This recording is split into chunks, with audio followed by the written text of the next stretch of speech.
Welcome everyone to this seminar on Ukraine. Welcome to you who are here in Stockholm, and welcome to everyone who is following this seminar on the web.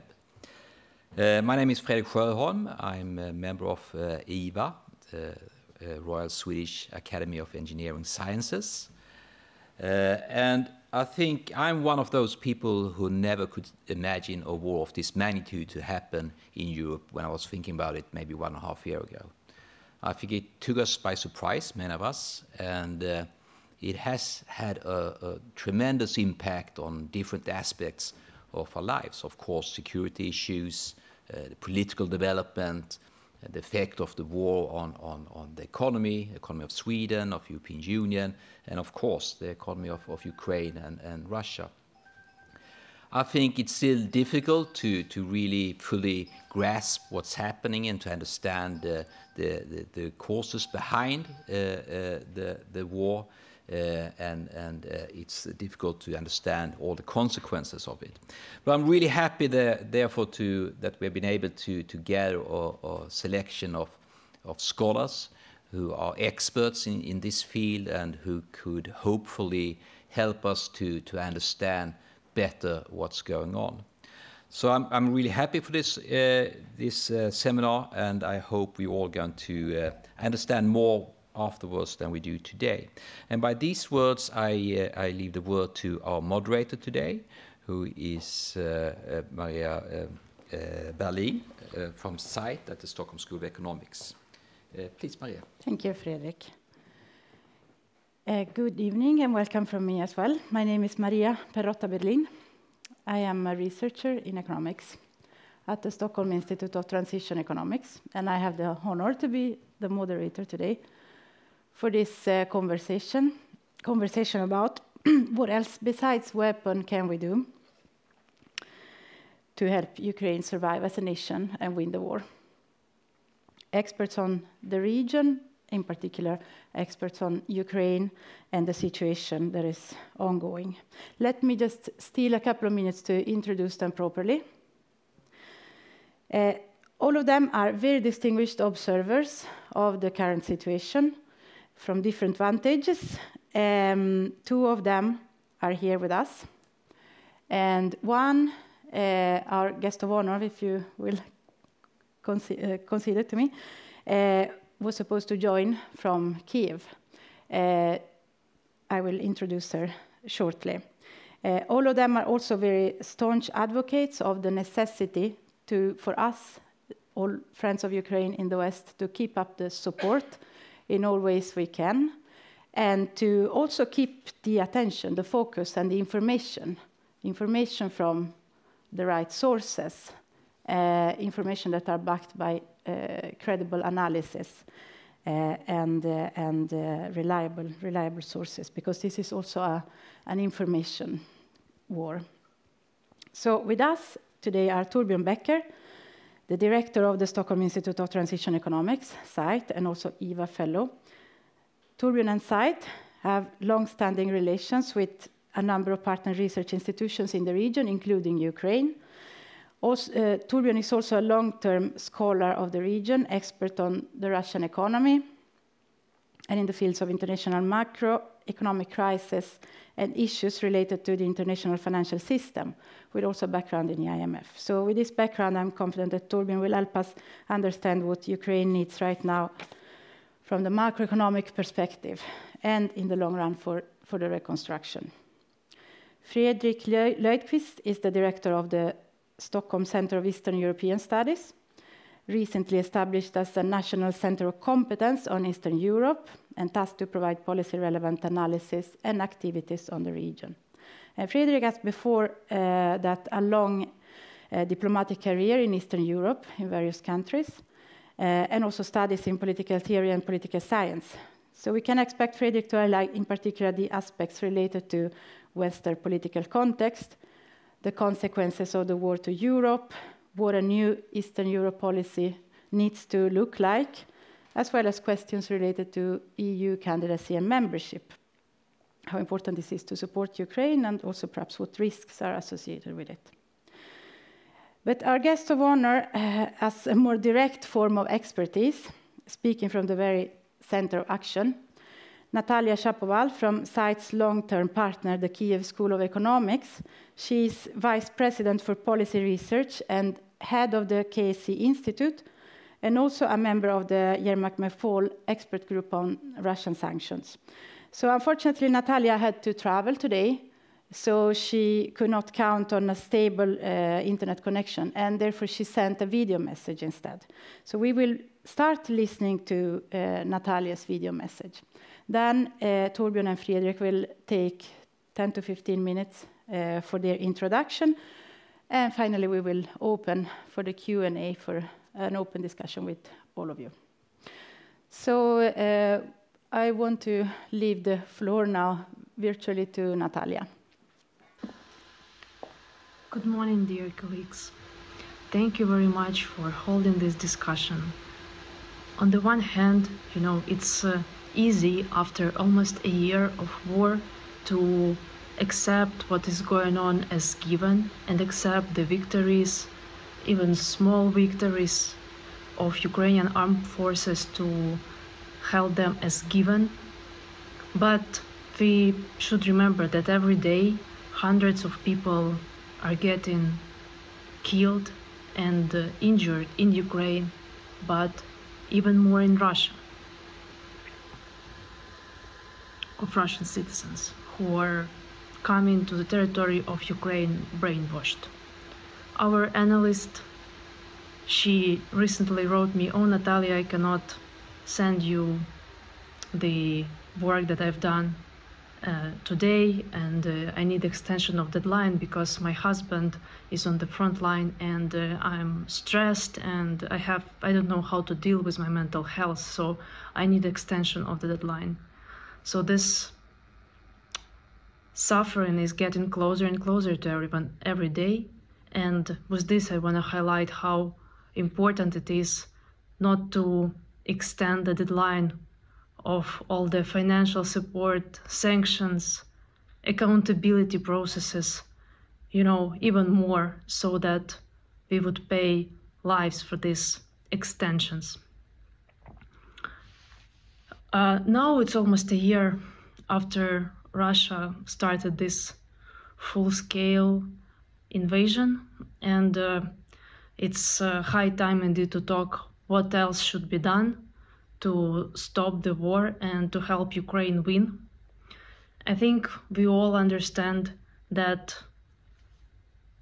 to stop the war and to finish the war, we need that borders, sovereign borders of Ukraine to be restored, for accountability to happen for the war crimes, for the violation of the human rights, for violation of all the international laws that Russia did not respect, for recovery and compensation to the victims of the human rights violation, for their material losses to happen, and for recovery of Ukraine in general to happen.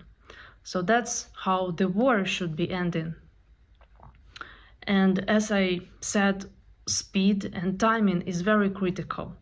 I think we still have a chance to end the war or significantly change the equilibrium on the battlefield and between Russia and the civilized world, with a sanctions coalition, with the coalition partners of Ukraine, to change by the end of this year. And for this, it's critical that partners continue supporting Ukraine financially. There is huge progress in this regard already, with sanctions, with weapons, but also with compensation for damages and with accountability.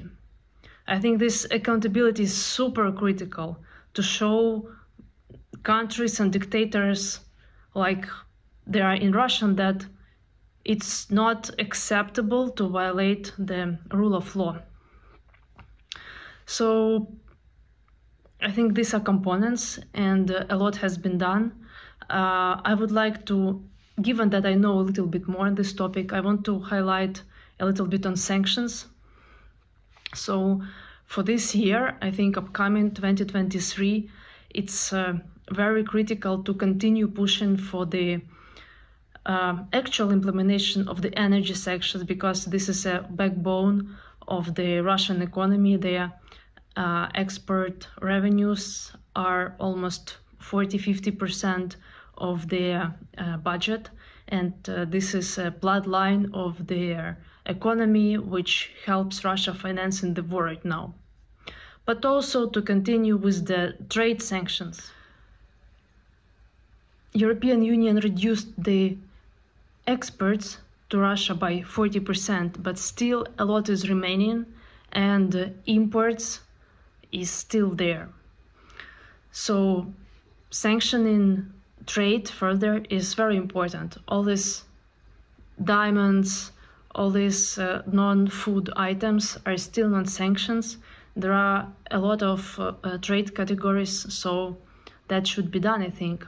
And also for my personal opinion, and we also wrote it in the papers of the Yermak-McFaul group, that there should be further sanctions on the Russian banks, and ideally, to make it more or less controllable process, it would make sense to keep only one bank, for example, Gazprom Bank, out of sanctions, and the rest to be sanctioned, so that there would be only one bank through which transactions can happen, which makes it much more easier to control what's going on.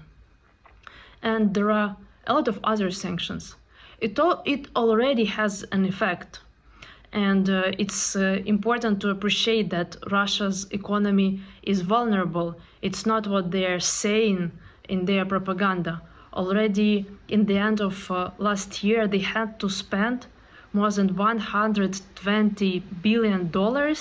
It's only in the last quarter from the National Wealth Fund, from special Gazprom taxes, from internal borrowing from their businesses on the internal market. So this amount they had to spend to take from these pockets of money to finance the budget and to finance the war. So instead of this this proficit budget, like of 1% that they planned for the last year, they ended up with more than 2.3 budget deficit. And we forecast at the KSC Institute that this gap would be at least 6% by the end of this year. And this is already significant. Take into account that all these pockets of money like National Wealth Fund and the incomes of the oil companies and gas companies are reducing. It will mean that the situation in macroeconomic situation in Russia will be very, very difficult, and they will be limited in euro and dollar currencies to, finance the war. So we also predict, or we forecast, that given the energy sanctions that are already in place, and if they are implemented fully, Russia will lose more than 50% of their export revenues. Even take into account that they can redirect some of their exports to China or India. They will be doing it at much lower prices and with much more expensive logistics.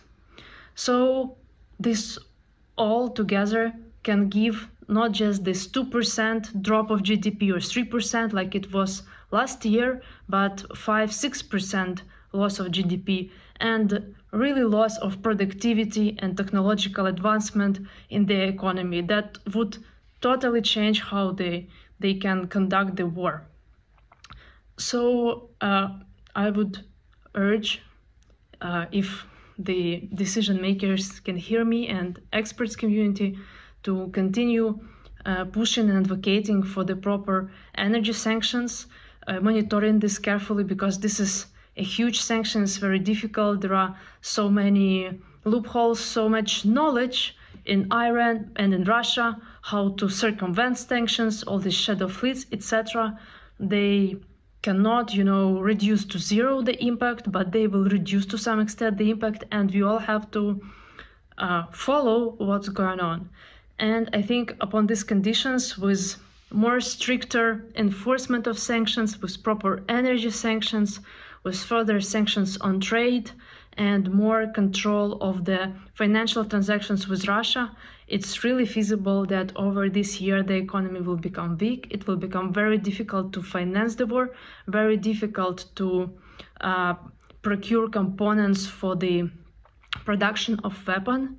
And Ukraine, on the contrary, has all the chances to withstand economically and also on the battlefield with the partner support. So this year can really change the situation, and I very much hope this is what's going to happen. At least we should have this goal. Thank you again very much for your work and for giving platform for this kind of discussions. Thank you.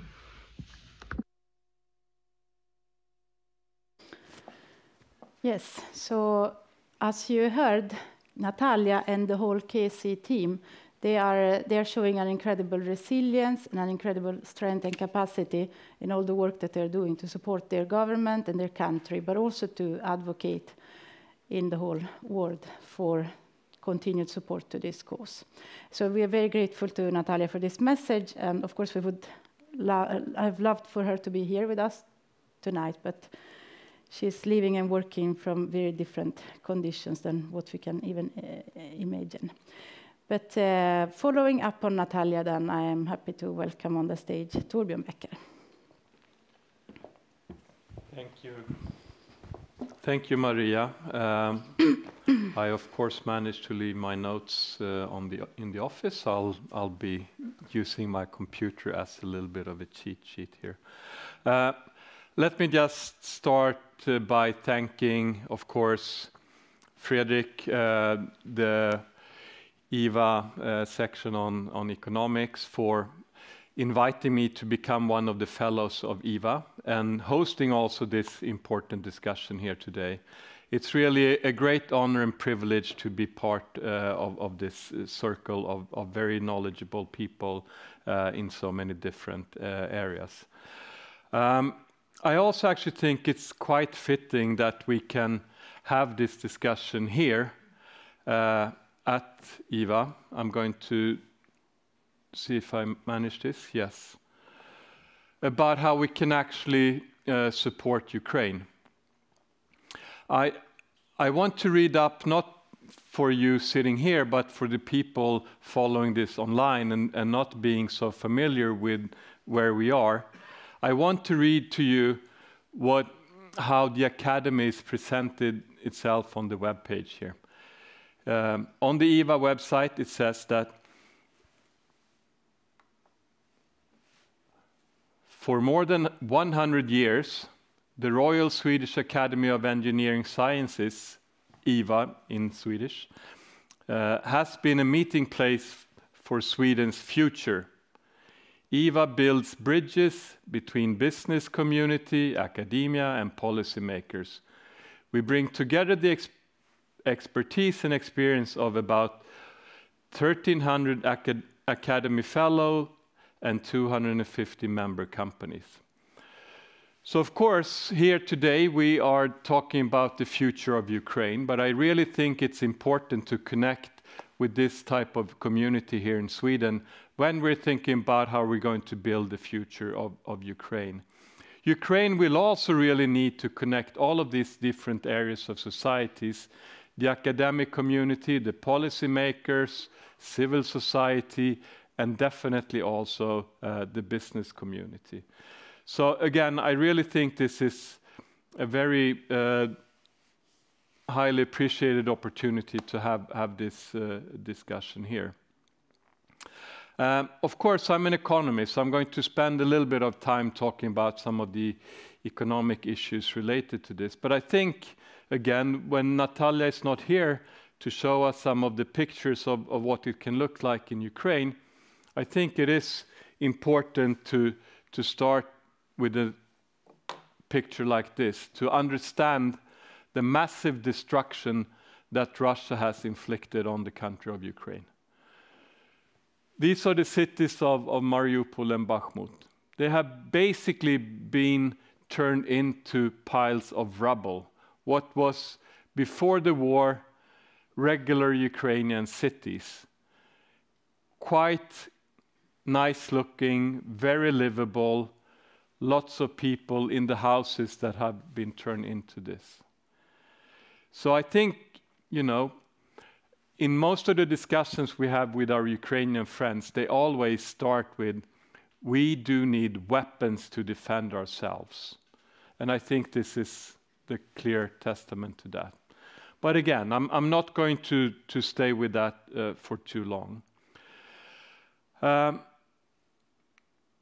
Instead, let's think about what does it mean in terms of the financial needs and the support that we need to think about to generate for Ukraine in the years to come.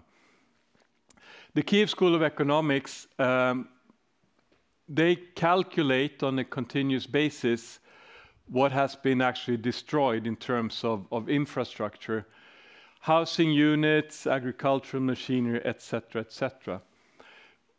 As we are speaking here today, this count of, you know, just the material damage in Ukraine has reached about $140 billion.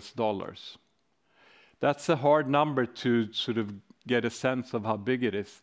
The whole Ukrainian economy before the war started was less than $200 billion, just to get some perspective on this number.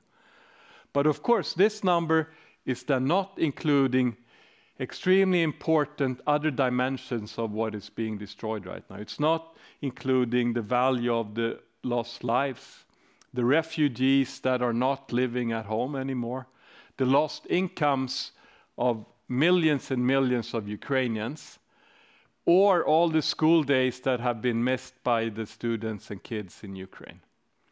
So, you know, this is really the bare minimum cost of just what is a house worth, what is a tractor worth. So we all understand that this needs to be multiplied several times over. So when the Ukrainian government put up a number at the Lugano conference in July with the donors, they added all of these other factors together and arrived at the number which is $750 billion. That is sort of the damage that has been inflicted on the country so far. So you may look at these pictures and think that, you know, what is the future? What is the hope here? What can we expect? And I just want to show you this, because this is Cologne after the Second World War. Looks pretty similar to what we're now seeing in cities in Ukraine. But this is then Cologne, what it looks like today. So of course there are ways of rebuilding cities. There are ways of also building back better, more modern technologies, greener, all of these things that again would be part of what actually this Academy of Science is doing. So I think we need to keep also this hopeful perspective for the future of Ukraine. But then we also need to think about what is our contribution when it comes to how are we supporting Ukraine today. There's an institute, Kiel Institute, that's basically tracking what support has been given to Ukraine. They divide it up in military, humanitarian, and budgetary or financial support. When they add these things up for Europe, we have basically committed 50 billion euros to support Ukraine in these circumstances. This is ballpark the same number that comes out of the US today, with some very important differences. So just to put this in perspective, $50 billion, what is it in the EU context? So, you know, it's basically then a quarter of the pre-war GDP of Ukraine. But if we think about what are we spending money on in the EU now, we have our energy subsidies. This is not even 10% of what we spend subsidizing energy within the European Union. This is the level of support that we're providing to Ukraine in these dire circumstances. If we think about, you know, if we borrow all of this money, and put it on the balance sheet of Europe, what would it do to our debt statistics? That's something else we can think about. It's 0.3% of the collective GDP of Europe. Basically, we wouldn't even be able to see it in our debt statistics if we actually borrowed 50 billion and gave it to Ukraine straight up. Instead, we're now providing Ukraine with loans from the EU, mostly loans. And of the 50 billion committed, we haven't actually sent 50 billion to Ukraine today. These are the committed resources, and we still need to deliver on these promises throughout this year. So from my perspective, I really think it's high time that the EU would step up its support to Ukraine. I also added a small extra note here. All the discussion in EU now with countries saying that they're going to spend 1 percentage point of GDP extra on their military. If we put that in perspective, you know, the support to Ukraine is like 2% of what we're going to spend on our own military the next couple of years. So I just want to tell all of you here that we could do much more, be much more forthcoming, and have a more ambitious plan of how we can support Ukraine in these circumstances. I've been part of writing both book chapter in a book about the reconstruction of Ukraine, and also then a report on macroeconomic policies for wartime Ukraine. That basically also talks about what are the risks if we're not sending this support to Ukraine today. And there are plenty of macroeconomic issues associated with that, but I'm not going to get into the detail. I just wanted to shift over a little bit to what Natalia was also talking about before, which is the issue of sanctions on Russia, and why it is so important that the sanctions that we're thinking about now is about energy and limiting the income from oil and gas exports.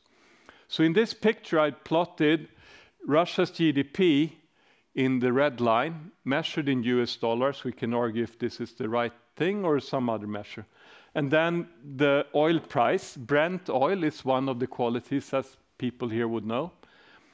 And we can complain about the econometrics of doing a picture like this, but if we even do proper econometrics, we can explain 65 to 80% of Russia's GDP growth with one variable, which is the changes in international oil prices. Okay? So, in a normal year, 2022, oil prices went up 37% compared to 2021. In a normal year for Russia, they would have a growth rate of maybe 6 or 7% plus. Now they actually have a decline of maybe 2, 3, 4%. It's a little bit still up in the air. So when people say that sanctions don't really bite, let's just remind ourselves that that's a 10% loss compared to where they would have been without the sanctions. Now when we're discussing what's going to happen in 2023, the oil prices have fallen very sharply.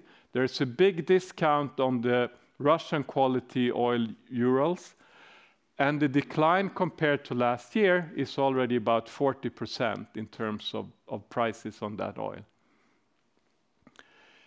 I would say that if nothing else happens, Russia will be happy if they can limit the growth decline to the 5-6% Natalia mentioned. I would say that it could be a loss of 10% of GDP for Russia this year.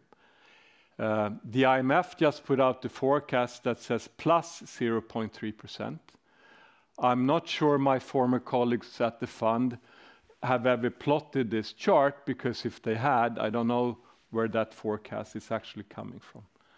But anyway, it's just crucially important that we focus our sanction on exactly the oil and gas exports from Russia.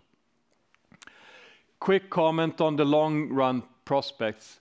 We all know that growth is coming from increases in productivity, investments, capital, and adding to the labor force.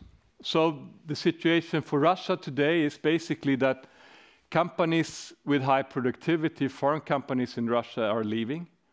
People are running with their money away from Russia. And of course, their own population, the labor force, are also trying to leave Russia in a very large scale. So again, that scenario combined with what's happening to oil prices tells me that Russia's GDP numbers for 2023 is not going to be positive. Of course, Ukraine tomorrow, when we're seeing massive investments in rebuilding the country, we will have the absolute different growth story. And when the war ends, when we put our investments into Ukraine, it's basically going to be one of the growth engines in this region of the world. So, you know, massive support to Ukraine now to end the war, stop the damage, stop the suffering of the people in Ukraine. That's the only reasonable strategy for us here in Europe right now. I just want to end on one note also, which is that we think it's extremely important that we focus also on human capital in Ukraine. We are doing that by supporting the Kyiv School of Economics from Sweden through this foundation, Friends of KC, that is basically collecting donations from Sweden and all of the world to support students and academics from Ukraine with a special focus on the Kyiv School of Economics. So I'll stop there. Thank you. Yes, thank you, Torbjörn, and welcome, Fredrik. Is it okay? Should I stand here? So thank you. My name is Fredrik Löfqvist, and I'm the director of the Stockholm Center for Eastern European Studies, as Maria presented. I'm not a scholar, but then with a diplomatic background, as Maria said. I will zoom out a little bit and look at the sort of larger historic and political picture. And what we're actually facing and what is at stake and why we should do something about this and what the opportunity costs are of not doing something about this. We are at a historic turning point. Much is at stake. And I think it's important to remember that we're not dealing with a regional or local war or conflict somewhere in Eastern Europe.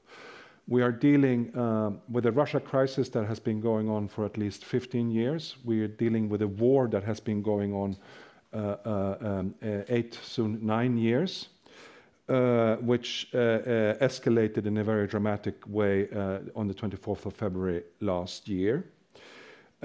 This is a crisis which is a long-term crisis. It's a structural one because this is an outcome of the Russian political regime, the political system, and the worldview and ideology that governs Russia.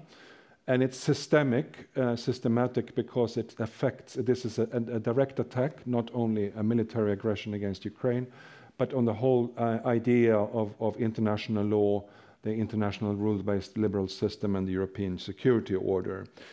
So this is not only about Ukraine, although Ukraine is at the very forefront right now, of course.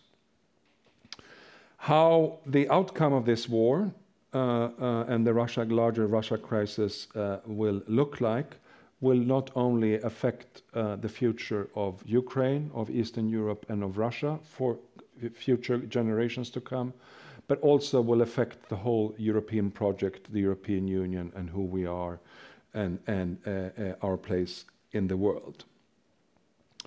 What we are seeing now is partly the failure of almost 3 decades of policies towards Eastern Europe and to Russia, where we have sort of kicked the problem ahead of us all the time, where we have worked with diplomatic concepts of constructive ambiguity, which has rather shown to be destructive ambiguity rather than constructive ambiguity. We have not dealt with or held Russia accountable for previous aggressions and violations. And we thought that this idea of creating some kind of a buffer zone, buffer states, countries in between gray zone would eventually work out. Now it turns out it didn't. There is no safe place between sort of EU NATO, the transatlantic community, and Russia. So we have to do some internal soul searching and lessons learned, I think, in the sort of Western political community. Another key point is that we in the EU, in the West, are not passive observers trying to, analytical tools try to understand what will happen. We are shaping the outcome of the war and the larger Russia crisis. So what we do and we don't do will have a direct influence on the outcome of this. So we have a stake for at this.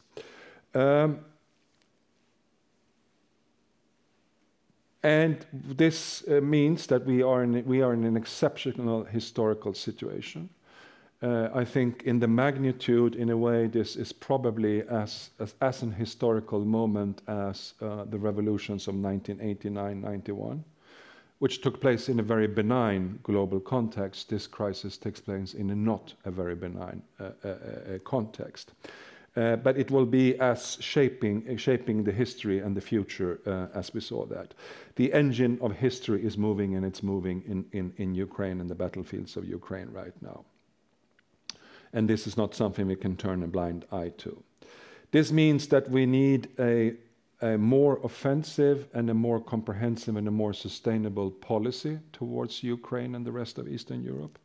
We also need a long-term sustainable Russia policy, but that's not what we're talking about here. And I think we need now to turn the tables, because for a very long time we have set the Russia policy first and then allowed our Eastern European and Ukraine policy to be a function of the Russia policy. Now we need to do the other way around. The focus now needs to be on the Ukraine and Eastern European policy.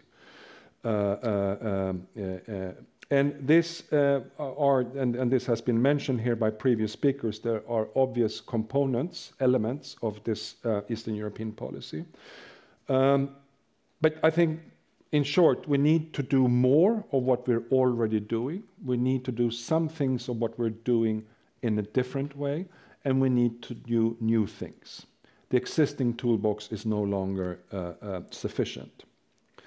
So the reconstruction of Ukraine has been mentioned as also the sort of more immediate need for Ukraine for macro-financial assistance to keep the Ukrainian state floating, to avoid state bankruptcy and hyperinflation.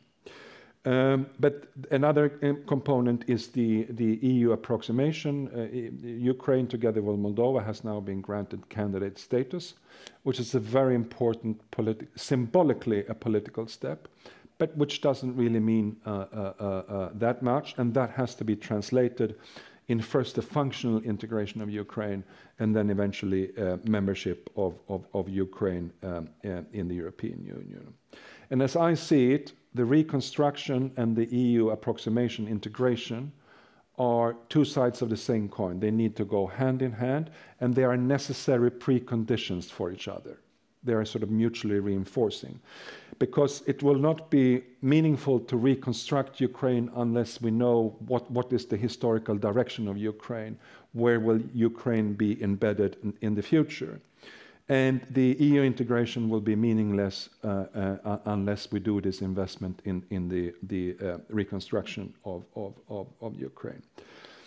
I think there are voters and politicians in the West who, of course, are quite worried about this. This is a challenge. These are costs, although Torbjörn, I think, very well showed here that these costs are manageable. But if you just look at them singly, they may look like very big numbers. And this comes at a time where we have a slowdown in the economies, high energy prices, high inflation rates, high interest rates, and so forth. But I think it's important that we mentally frame this not as a cost and a burden of our economies, but in investment, and not only an investment in Ukraine's future, but also in the future of Europe in ourselves. Because if we don't do this investment, the costs will be much higher further down the road, both in terms of security, but also in terms of economy. So we're actually doing this, we're not only helping Ukraine, we're helping ourselves and to do this necessary investment of the European project. In fact, it's also an investment in Russia's future. We have very few means to directly have an impact on the political developments inside Russia. But the most important thing the decisive development for Russia's future will be whether Ukraine succeeds in restoring its territorial integrity, its sovereignty, but also to be integrated as a modern functioning European political entity and an economy. And that means also that Russia, of course, will fail in its political goals of taking political control over Ukraine. And if that happens, that could, in the long run, have a potentially beneficial, positive effect on Russia internally. Because if Ukraine can do this transition, Russia could also do it. However, if Russia succeeds, if Putin somehow can get away with drawing the conclusions that he can harvest the fruits of aggression, that using large-scale military violence on a scale that we haven't seen since the Second World War, and in a way violating international humanitarian law in a war, in a fighting of a war which also have clear genocidal traits, well, then it's not only Ukraine that has a big problem, then the whole European security system, the security order and the global system is in a major problem. And we're talking here about a country, the aggressor is one of the biggest or the second biggest nuclear weapons power in the world and a permanent member of the UN Security Council.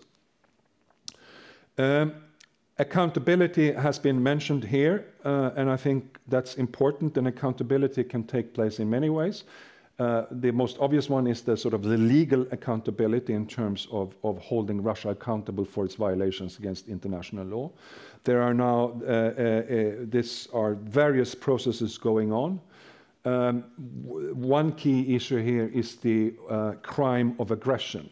That Russia started this illegal war and aggression in itself. As it turns out, there are no mechanism for holding crimes of aggression accountable. So we need to set up some kind of a new mechanism, and this is now being discussed to a special tribunal for this, and this is something also where the Swedish EU presidency is heavily involved. But accountability can also be political, economic, and diplomatic accountability, and here, of course, the sanctions is one important part of that.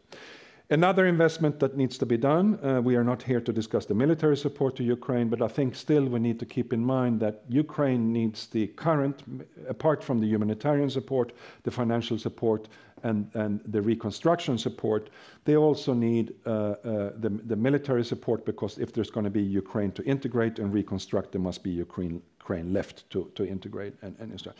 But we also need to think about, because it's not very likely, at least for the time being, that Ukraine will get firm security guarantees, which means become a member of NATO and be protected by Article 5 in any kind of immediate future. So therefore we also have to think, when the war fighting stops, Ukraine must be able to defend itself, have some kind of security assurances, and enough military capability to deter future Russian aggressions, because they will come. As long as Putin or some Putin-like regime is in power in Kremlin, this will continue, because the goal of this is not to occupy some further regions in the south or east of Ukraine. It's the full political control of Ukraine, and because they don't accept Ukraine as an independent sovereign state or a nation. So therefore, we also need to have a long-term perspective on this.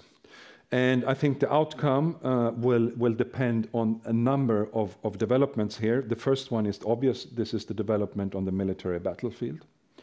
And I think the coming 6 to 12 months will be decisive in that sense. The second one, and that's the focus of what we're talking about here today, is our collective support to Ukraine. and our willingness and our ability to give this support from the West. The third one is West policies towards Russia, holding Russia accountable in various ways. And the fourth one is, of course, the inner social, economic, and political development of Ukraine.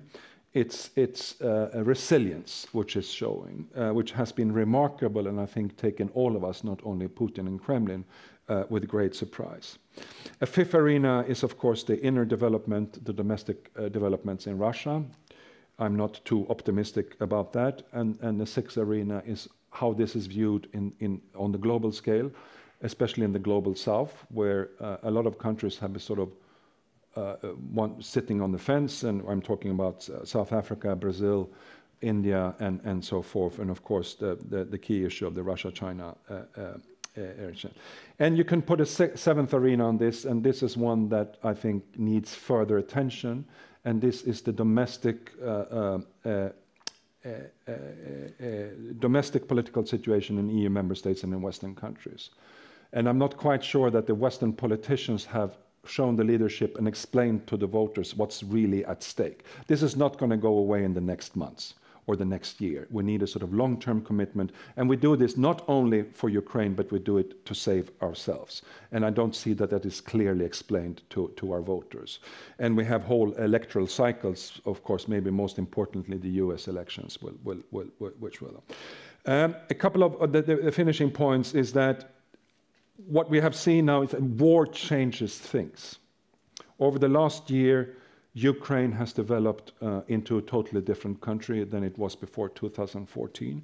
And over the last 11, 12 months, Ukraine has developed tremendously. And I think we need to get away of our previous stereotypes of these corrupt, strange Eastern European countries or post-Soviet countries. Because if the war the last 12 months has shown is how diametrically different Ukraine and Russia has developed. All the problems that Russia is now displaying is a reflection of the Russian political and societal system. Corruption, top-down management, fear, there's no common sense, and so forth, no responsibility. Ukraine has shown this bottom-up, civil society, decentralized, and that's a way of acting. Of course, Zelensky has played an enormously important political and moral role, but it's not only because of Zelensky that the Ukrainians have shown this enormous. And this ingenuity, this cleverness of applying technologies, computer programmers putting into, how to conduct this war. And it's extremely creative. And they are doing things now that the Swedish military and the NATO military thought were impossible. And sometimes you hear, Swedish defense politicians, and they say, the experts, they say, this will take 5 years or 10 years to implement in the Swedish army. The Ukrainians do it in 2 months or 3 months. And so, we have actually a lot of things to learn from Ukraine when it comes to ingenuity, and something perhaps also when it comes for this academy to look at. Two final points, and this has to do with Ukraine changing, is that Ukraine has now regained, it's a subject, it's not only an object for other, it has regained its agency. There are still some people, analysts, experts, politicians that think that, the West can somehow strike a deal with Russia on Ukraine. Forget that. Ukraine has now withstood, a Russian military aggression for 8 years, and an aggressive one for a little bit less than 1 year. Ukraine will want to have a say in this, and they will want to have a say in this. We should do nothing about Ukraine without Ukraine. And the last point is that we can't, for the reconstruction to start, and also the EU integration, we can't wait for this war to end. This war may go on for a long time. And what we need to do now is political creativity, ingenuity. We need to develop new tools. And we also need to think about how we can mobilize these resources, especially within the EU, for this to be necessary. Because the existing sort of budget arrangement, the multi-annual framework, will not cover, and we need to think hard about this, and for this we need European political leadership. Thank you. Thank you, Fredrik. Please, Torbjörn, welcome back to the stage as well. I would like to open now the Q&A session with a short intervention by Lars Hultman. Do we have Lars Hultman here? Yes, please welcome. Lars Hultman is the CEO of the Swedish Foundation for Strategic Research, and he wants to tell us a little bit about what they have done in terms of supporting researchers, Ukrainian researchers, and ask a question about what more can be done in the future, I think. Yes, thank you. I represent a Foundation for Strategic Research. Our statutes are to strengthen Sweden's competitiveness by supporting research in medicine, engineering, and the natural sciences. To do that, we think that international collaboration is important.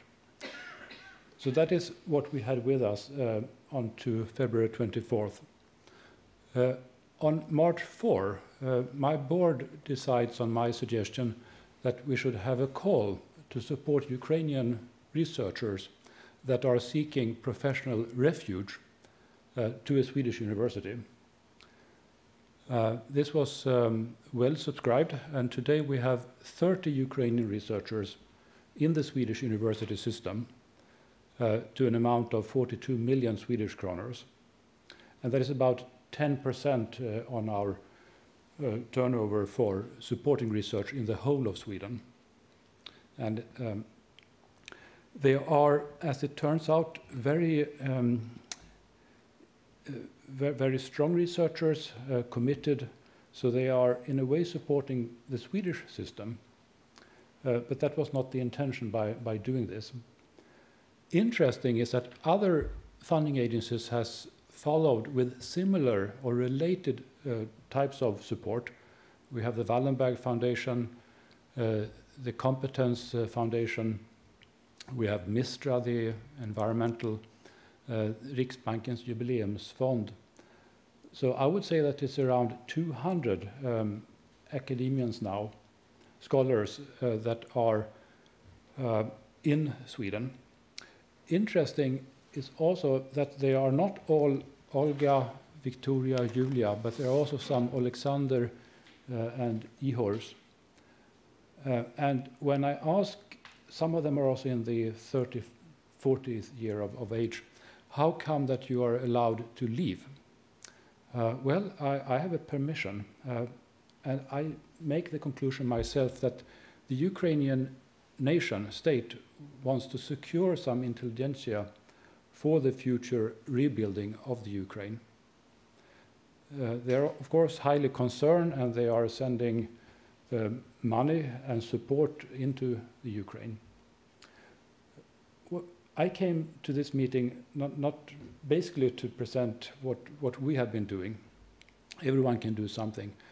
But to listen in on what could we do, what should we do in the future phase of rebuilding. Should we repatriate with support grants these fellows? Should we support Swedish scholars going on postdocs or exchange to the Ukraine? Or should we do something else? And as has been mentioned here, we really need to invest more resources to solve this problem and to free Ukraine. Well, thank you. Thank you, Lars. It's a fantastic question, and it's extremely important because the reconstruction is not only about physical building, it's about... I just remember one message. What I mentioned were now the civil society, the public. What has Sweden as a state, what has the government agencies done? Many of the good things that has been done have been mentioned here, but in terms of academian support for scholars, for students, very little, I would say, yet, still. Although, if I were the general director of the Swedish Research Council, reading my regleringsbrev, what can I do? It doesn't say support Ukraine, but I would stress test the system. I would support Ukrainian researchers until the minister comes and says, well, you have overstepped your boundaries. I would stress test the system. Thank you. Yes. Yeah, that means there is much that can be done.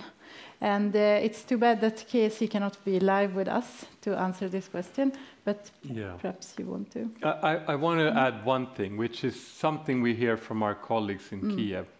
They're actually there in Kiev physically. They have built a bomb shelter at the school. They have installed their own power generation, water sanitation system, etc., because they think it's really important that they remain in Ukraine. So I think what is a little bit missing when we talk about support to academics is that we support people coming here to us, but we also really need to think about how do we support the people that choose to stay in Ukraine. They're doing a fantastic job there. They're supporting the government. They're actually educating the next generation with the students and keeping the courses running. So I think really we need to focus on how do we support the people that actually stay in Ukraine. That's to the benefit for everyone, I think. Just 2 quick points, and I'm not an expert on academic cooperation and so forth, but I think in a way the word reconstruction or rebuilding is a little bit of a misnomer, because we're not building back Ukraine to what it was before, but it's actually about building back better. It's building another more modern Ukraine. And it's not only about physical infrastructure, but also the intellectual and political infrastructure and economic infrastructure.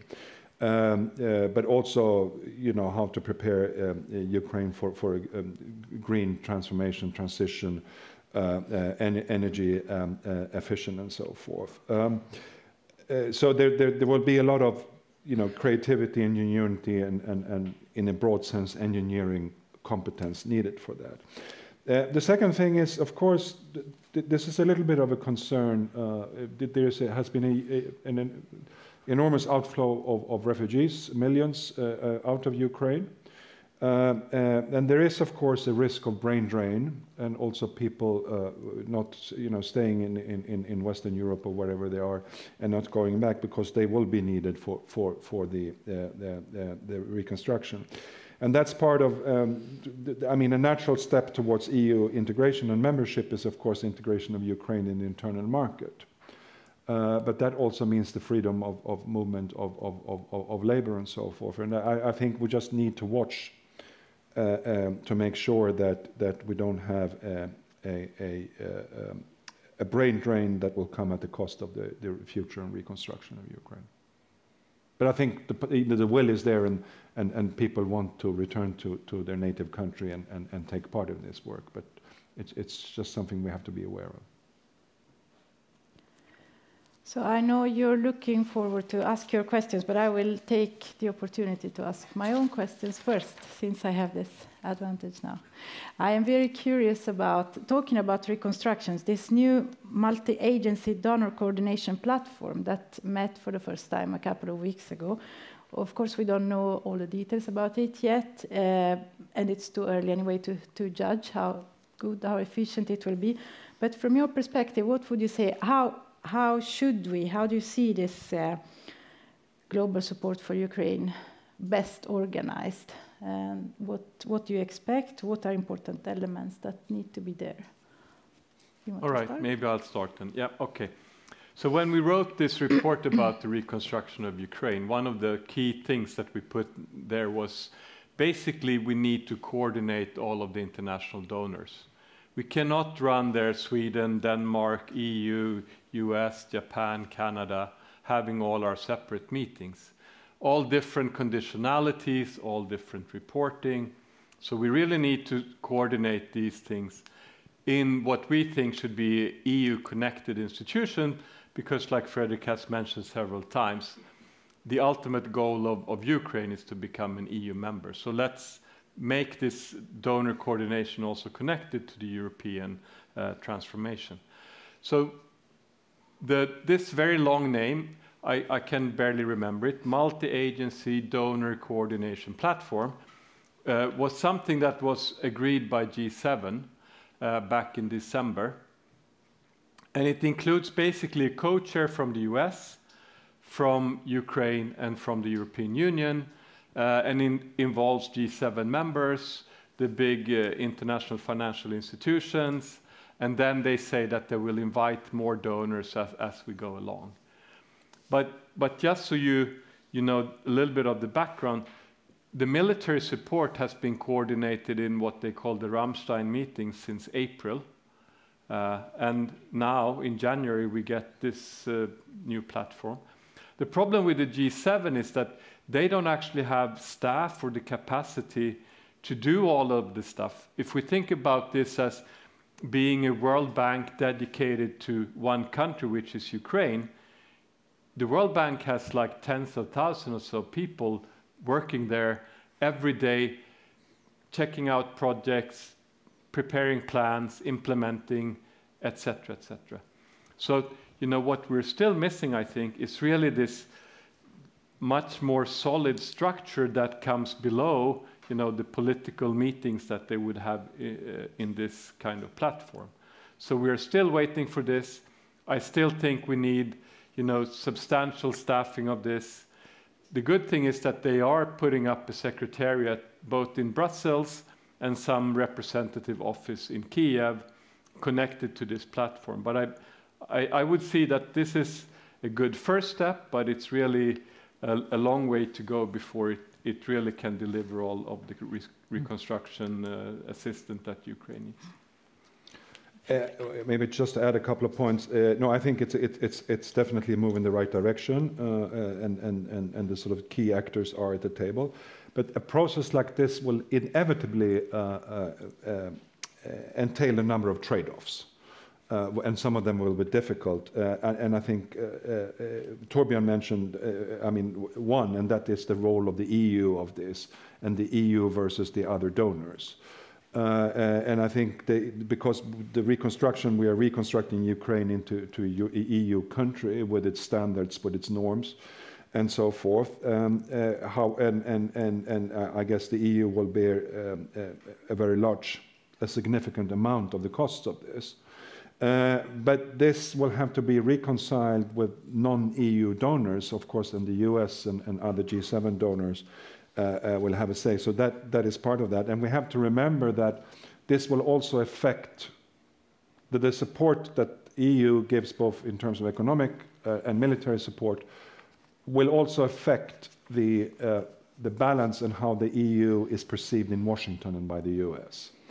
And I think we don't want to end up in a situation where the Americans think that they again have to bear the brunt of the burden of this, because this will come with disappointment and also with a future presidential administration in the US Congress. So the EU needs to take a key role or another.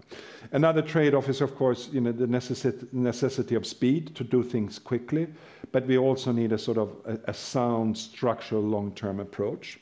And in this, of course, transparency and accountability will be very important. And we need to take issues of rule of law and corruption very seriously. There has to be public capital has to be mobilized somehow, but also private capital, and this has to be leveraged and so forth. And I think, and there's a lot of interest and willingness to go in there, but this probably also has to be combined with some kind of not only export credit mechanism, but a sort of more overarching political risk insurance mechanism for Western private capital to go into the Ukrainian market, not only for trade, but also for investments. Thank you. And let me ask one more question, then I promise to open. We talked a bit about sanctions. And sanctions, of course, are another indirect way of supporting Ukraine, because they make it harder for Russia to continue its aggression. So we heard about sanctions, but if you could perhaps highlight a little bit more what Sweden can do. What should we ask to our government in terms of sanctions? The economic aspects, what more can be done? Maybe the political aspects. How do we keep up the support for to keep up the sanction regime when there are other pressing questions, when there is the cost crisis, when there is the refugee crisis, swing in political opinions? What can we do? Well, I think with the EU presidency, we do have, you know, a seat that really at the front of the EU community. So we should push more for harder sanctions. I think one thing that we may underestimate a bit is how much we are still trading. So we hear that we reduced exports to Russia with maybe 40% from the European Union, but there's plenty more to do actually.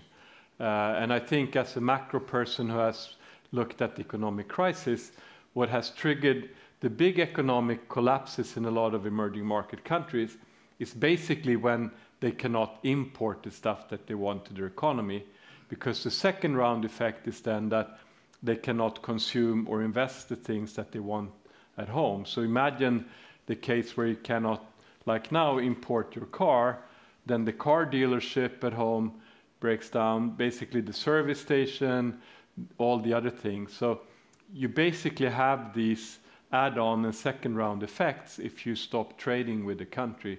And that has proven historically to be very painful for emerging market countries. So if we really want to hurt the Russian economy, we should basically have a negative list on trading. So we'll let through medicines, food, and some other items like that, but basically none of the other trade should be allowed, which would make it also much easier for companies to understand that Russia is a no-go zone today, period.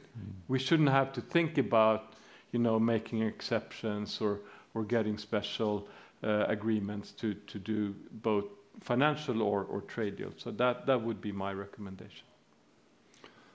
I mean, first of all, the obvious point is that Sweden don't do sanctions as a nation. We do it. It's the EU that does sanctions.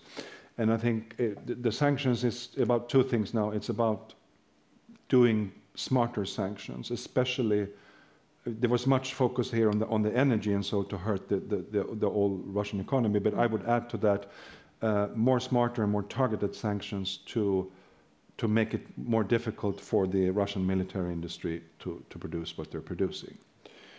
And that will be increasingly important. What is not so much talked about is, the Russian economy is now turned into a war economy. Basically, most of Ukraine's military production is destroyed. Russia's is fully intact, and it's going into three-shift right now. So, the war will be partly a battle of production capacities in Russia and the West. So that is important. But I think the big thing that we need to start to look at more and more about is sanctions implementation, to close the loopholes internationally, and those countries that obviously Russia is getting hold of a lot of technologies, and also from Europe and from the US, not least in the electronic, but it goes through other countries, and these loopholes need to be tightened. And I'm just asking also, do we have enough capability and competence, in the Swedish government authorities to deal with sanctions regimes like that? I would guess that we need, and also the Swedish private business need better tools to actually be able to implement and see that. But on top of sanctions, and this Torbjörn mentioned, it's also these boycotts. The companies that are leaving Russia, not because of the sanctions, but for moral or political reasons or reputational reasons, and that will also have an enormous effect on the functionality of the Russian economy. But I just hope that, and Swedish and other Western companies, they should now see the opportunities in reconstructing Ukraine, not in wanting to go back to the Russian market. Yes, that is a very good point, and we see signals that this is what is happening. I just want to check if there are questions from our online. I don't know how to do that, but let's see if there are questions here. Yes. First of all, thank you for good presentations, very interesting. Can you elaborate a little bit on what the possibilities are to utilize Russian funds sitting in Western banks? There's a lot of money, as I understand. And can that be used in the future to rebuild Ukraine? Thank you. Let's collect a couple of questions. Yes, thank you. I certainly very much agree with you that we need a coherent approach. I think the EU would take the lead here. But I also think that we should... Använd mikrofonen. Okay. It's on the side of your chair. Yes. Sorry. I very much agree with you, certainly, that we need to have a concerted effort and coordinating the different capabilities of different European countries. But I think that we should also already now start to think of what Sweden can do with regard to the reconstruction and what kind of comparative advantages we would have. And certainly with regard to reconstruction, I think we have a lot of infrastructure knowledge that can be used in the reconstruction. But also I think we should think a little broader on this. What can the Swedish society kind of mobilize for the reconstruction? And I was very much part of the Baltic Sea program we had at the end of the 90s. So I'm wondering if your microphone is working or not. Okay, now sorry, it's not. Sorry about that. And that program was then directed to the 3 Baltic countries. And it was a broad program and very well funded. And it mobilized the Swedish companies, the Swedish society, civil society, and regions, cities, and so forth. So I think even if this is not the theme of this seminar, I think also we should start to think of what the Swedish, this doesn't work properly, what the Swedish society could come up with in the context of the overall coordination, certainly. Thank you. Yes, thank you. And there was one more question there.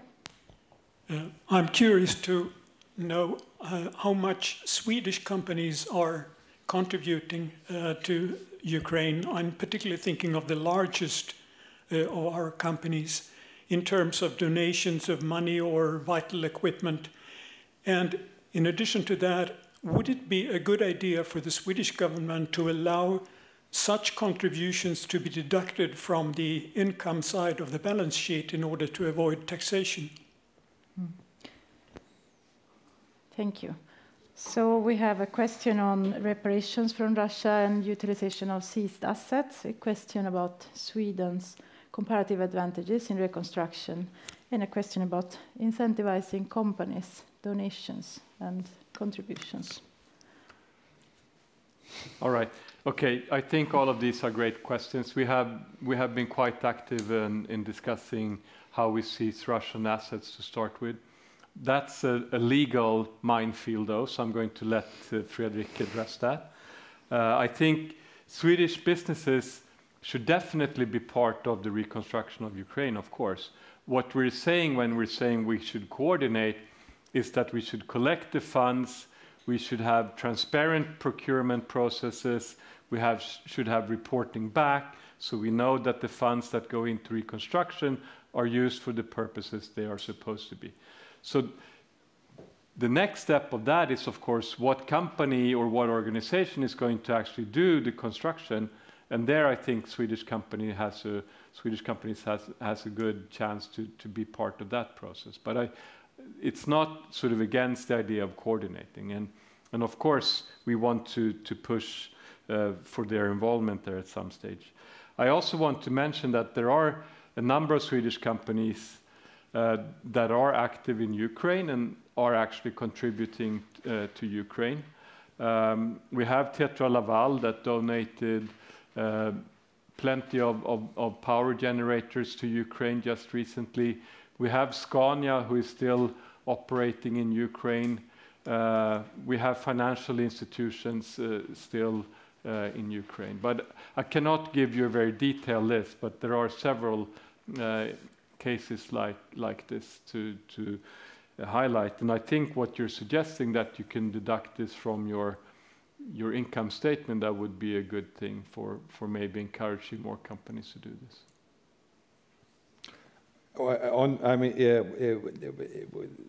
There's several set of questions, and the one is war reparations in general, and of course there should be war reparations. And then the next question is, where do you get the funds for these war reparations? Because it's difficult to see a situation where a Russian government will voluntarily pay for war reparations, like Finland did after the Second World War or something like that.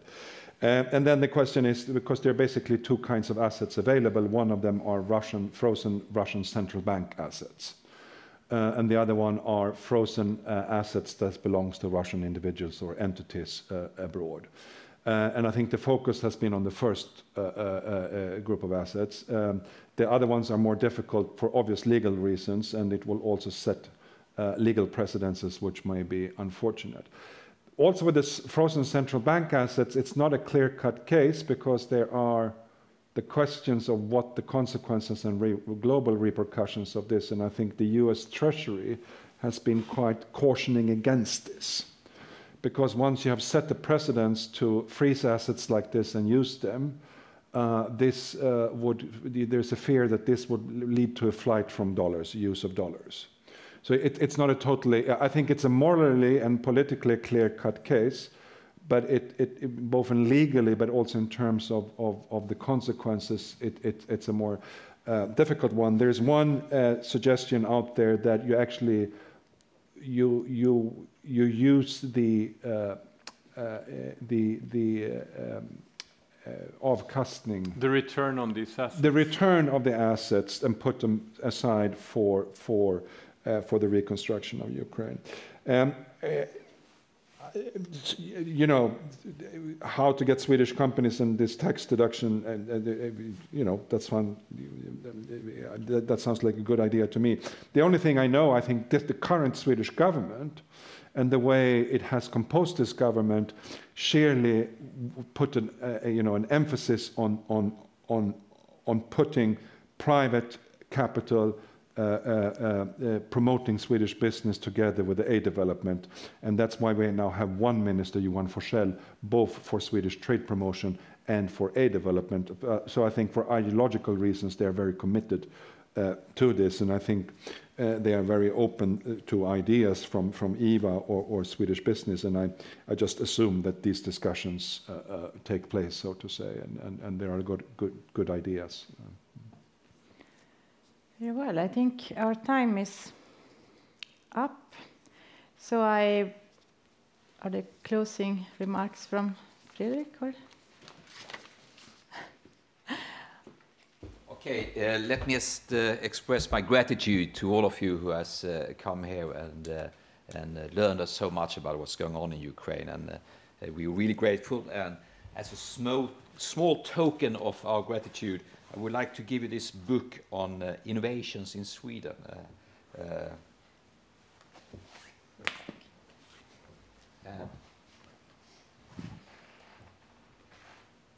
And maybe end this whole seminar by an applaud. Tack så mycket. Tusen tack. Fick du den på svenska? Ja. Ja, på svenska. Ja.